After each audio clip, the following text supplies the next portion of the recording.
This week's guests are Vanessa Green and Fiona Butler of Wigwam PR. I think the first mistake is not recognising where the story is. So we often have clients who come to us and tell us about great news.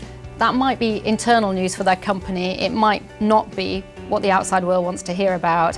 And when talking to them and hearing about their business, we suddenly find out all sorts of information that really does make good PR. So the first bit is identifying the right story, which is the most crucial part. So the main idea is that at Wigwam we are a senior team, so it's really key that we understand our client's business.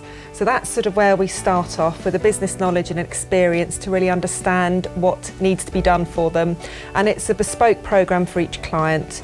It normally encompasses ranging from sort of writing to award entries to speaker opportunities.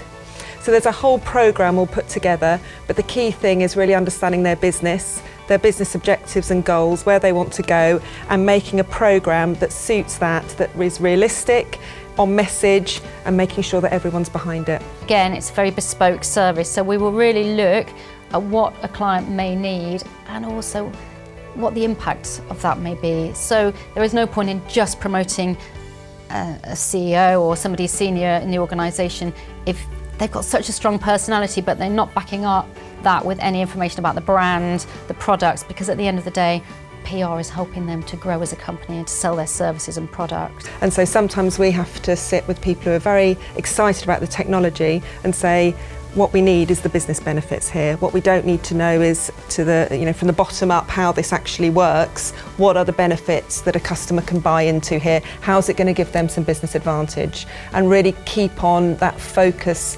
We all buy products for a benefit. What we need to do first of all is find out which press to target, so where their audience is. So for Nigel, he started off wanting very local coverage, and that's a really nice local story and innovative local business. Budgets are tight these days, so you've got to make the money work really hard, so be very focused and targeted. And it's amazing really, we've had stories which have been in the Surrey Advertiser and the Financial Times, and we've had more impact and more results from the Surrey Advertiser, although like you say, the vanity was, wow, you've been in the FT. And I think that's one thing that we're very good at looking at is, where do you actually want the results? Because it's easy just to go and get reams of coverage. What you really want to focus is the impact on the business. Absolutely, and across the board on your communications, PR is sort of the cornerstone where the messaging is developed, the strategy is developed, and I think it is just that judgment call on any communication, on any channel that goes out. It needs to be consistent with the core objectives of the business. Make sure you know the reasons for doing PR. What do you want to get out of it? What messages do you want to convey? And who do you want to get those messages to? I'd say that PR can help you really understand your messaging and how you sit against your competitors.